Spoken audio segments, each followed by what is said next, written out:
Okay, welcome again to Living the Tao with Taoist Master Mikel Steenrod, and we're going to talk about what defines Taoism. There are a lot of religions in the world. There are a lot of different philosophies, a lot of ways of seeing the world, and sort of, describing and figuring out how the world works. What's the central or the fundamental principle of Taoism, and what is the Tao? Well, there's a massive 500-page website that defines that that we've been steadily building across the last 15 years, 20 years almost. And so if we want to nutshell it, the way to say that is Taoism is human method. And that's a massive differentiation, let's say, from Abrahamic religions. And there's never been, well, I won't say never, let's say there isn't typically been, across many thousands of years, a thought that Taoist method was divine. It can be divinely inspired, Okay. And that argument has been made, but for the most part, it's human method, and human method changes over time. And so most of the misinterpretations of Taoism come from trying to teach or treat Taoism as a textual religion with the same burdens that go with other textual religions. Yeah, we're familiar with books. You look in the books for the answer, and there's the answer. Right. And the fundamental tenet of a textual religion is that the word is divine. And it never changes. Yeah, right. And that creates problems because the reality is that it was created for people that existed at whatever period of time with whatever demands. And regardless of what the religion is, they are definitely time-bound elements. And then you have people trying to interpret what was meant by having to deal with your sheep over here. It's like, well, do you actually have a sheep? And then the rule doesn't apply to you. Okay. With Taoism, it's human method, and there's no doubt about it. So in the beginning, in making this discussion, we generally can't avoid talking about text, although strangely enough, Taoism has relatively little to do with text. But let's do a textual comparison, because that's where people's heads will be at. Yeah. So I do this talk online. There's a free course called Intro to Taoism. And essentially, when most people are looking for what makes a religion, the question that they ask is, what are the texts, what are the rituals, and who are the gods? Oh, yeah. Then sometimes they'll ask a fourth question, and that's, what are the rules? But the truth is the rules are in the rituals, and they're also in the text, so it's a redundant question. Okay, yeah. The problem is, originally, Taoism doesn't have any of that. However, if you want to do a textual comparison, there is the Tao Te Ching, which is a collected work that popped up, I think, during the Tang Dynasty. It was funded by the emperor at the time. And that, I believe, has 5 million characters in it, and is a composite of, I want to say, like 1,200 different articles or treatises on various aspects of the world. And that represents only a fraction of, I would say it's about 80% of Taoist written knowledge that would be accessible. And then only a small fraction of most of Taoist knowledge, because it's typically an oral tradition. Yeah. With all the important parts taught orally and not taught by text. The texts are typically just references.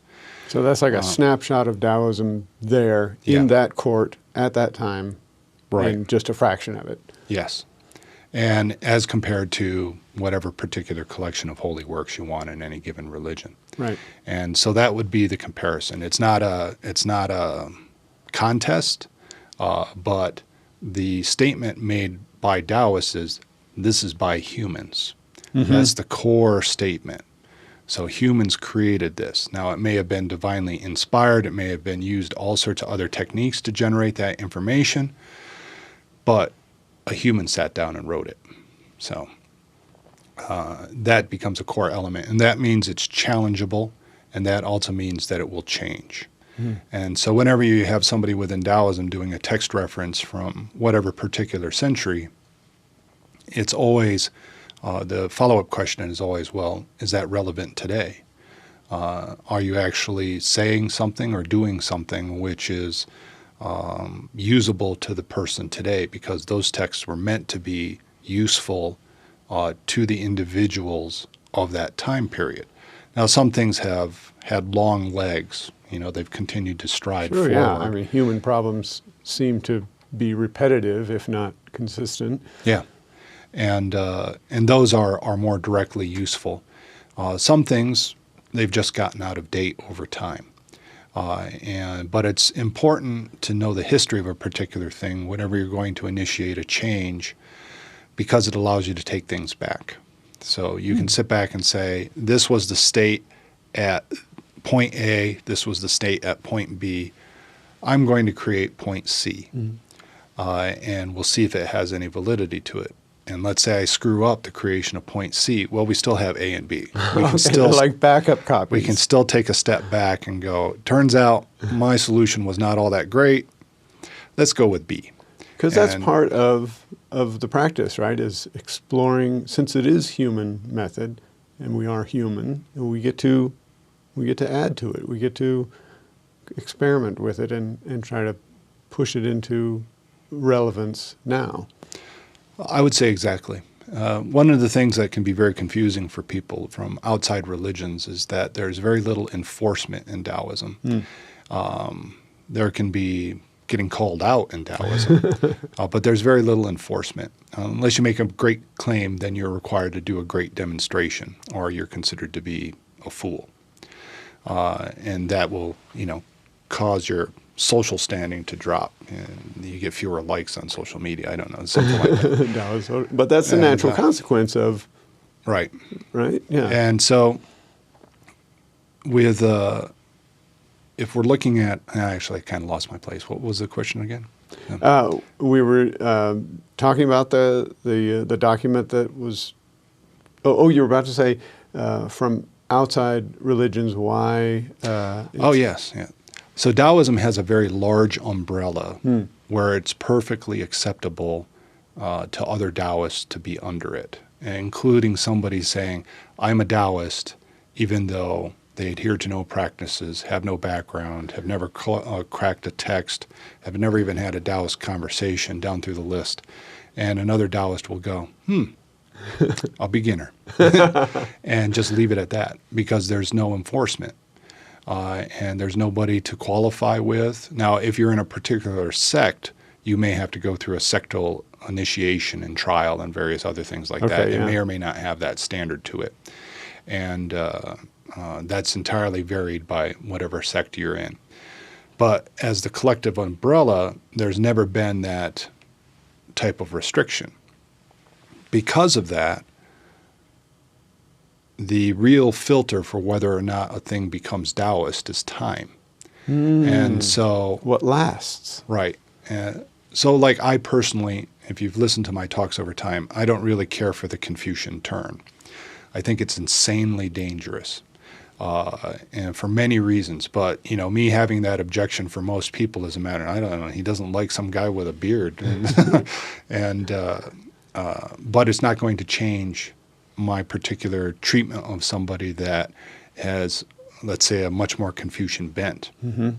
However, I understand how their belief and their opinion is structured, and if they've solidly grounded it, the gambles that they are particularly making. And it's not really a debate with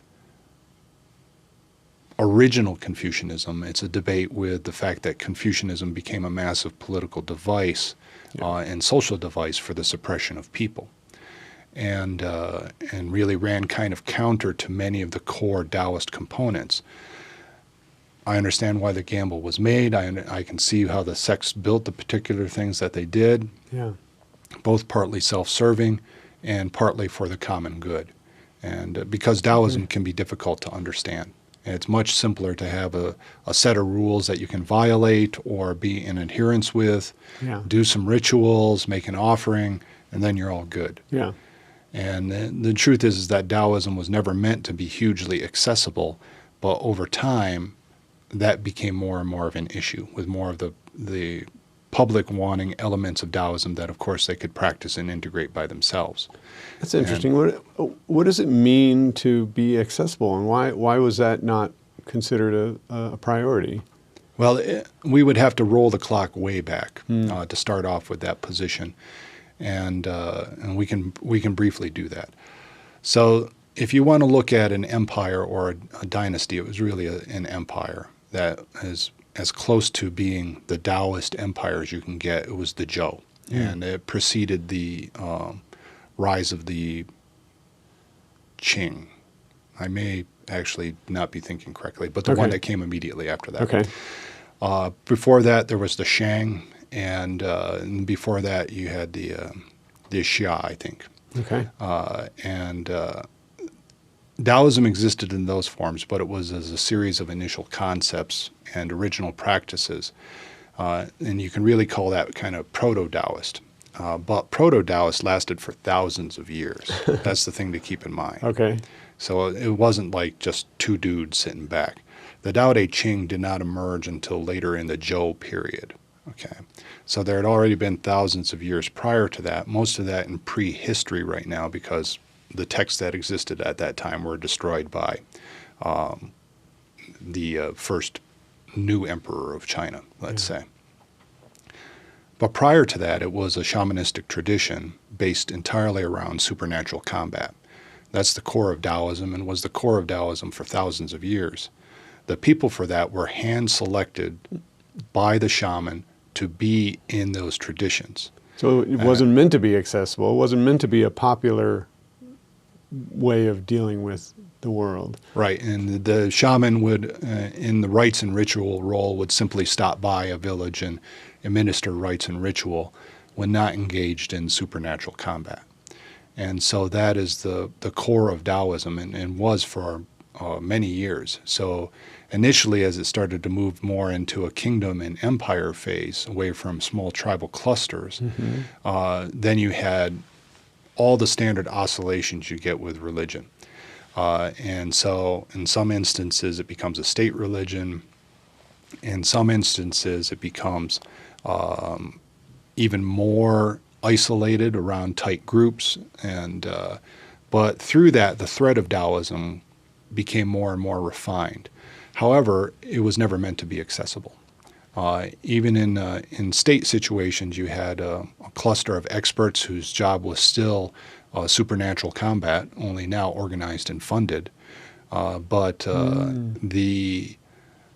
what happened after that is that it was just a larger cluster of individuals, all trained in similar methodologies. And then you have very gradually that moving down. So in those eras, the concept of enlightenment didn't exist at all. And it emerged through the training, like the concept of how we conceive of enlightenment or of spiritual development changed over time. Initially, it didn't exist. It was about power and acquiring tremendous power, because power meant you stayed alive, whereas if you didn't have power, you were going to be killed. So personal power. Personal power. For the spiritual warrior. Yeah, political power has always been considered an illusion within Taoism. So it doesn't matter what your political or social standing is. You can be very easily killed versus somebody who's actually very difficult to kill. Right. So now we jump ahead. Now it's a common term, people know about it. What changed over the years for it to be more accessible, and why is it, something worth pursuing? That's like the entire history of I know, of but we Taoism. don't have all it. Yeah. We don't have so much time. Okay, we'll quickly gloss over it.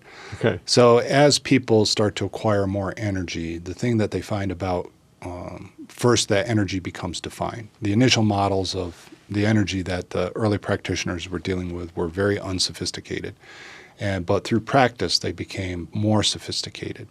Okay. The illusions, time changed many things. Time and reality. So if you do something wrong in those circumstances, you die. and that somebody else can look at you and go, they got something wrong. So time and reality change those things.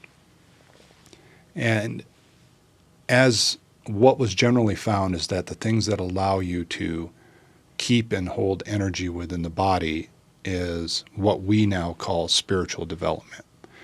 And so as you develop farther, a couple things happen. One, the first world, so the world of society, the social world, stops really speaking to you at all. And I don't mean that literally. What happens is that you look at it and go, this is ridiculous. Why am I even bothering with it? Yeah. And that's a byproduct of acquiring more energy. The next thing that you realize is that your past creates internal chaos if you have not reconciled and properly developed your past.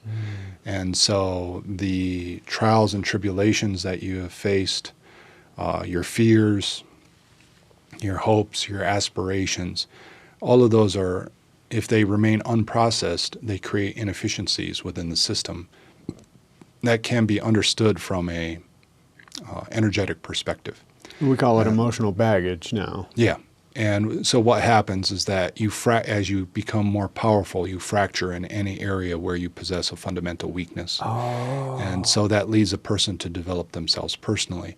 We can see that in the modern day with wealth. And so, for example, people say, oh, well, power and wealth change you. And it's like, no, it doesn't change you. It just allows you to be who you actually are. Oh. And whereas most people can't do those things, so they're not going to indulge themselves. With energy simply allows you to be who you actually are. And if that is a broken thing, it's going to break under the energy. And so what you have to do is start reconciling those things within you in order to be able to have that control.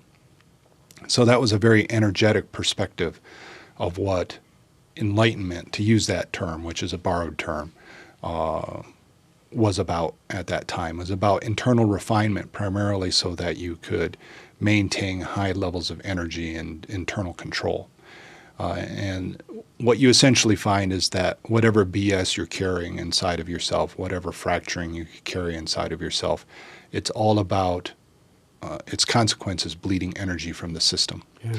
And that rolls all the way around to eventually discovering this thing called social mind, which is the energetic construct that opposes, let's say, enlightenment. However, it works by bleeding energy from the system. Yeah. And so the first methodologies were based around energy. Prior to that came the immortality movement, which was actually vital for development. And so as you start building energy, you start looking at the fact that your life ends, and you wonder, well, I mean, why am I building myself up to here if I'm just going to be dead? Yeah. And eventually this leads to the quest for immortality. As you start to understand life and death as a cycle of energy, and that really, when you run out of energy, you run out of life. So the essential thought became, well, what if I don't run out of energy? Yeah. Do I then have to run out of life? And it's a reasonable question, right? Given if you accept the premises, it's a reasonable place to be at. Initially, the solution set was herbal.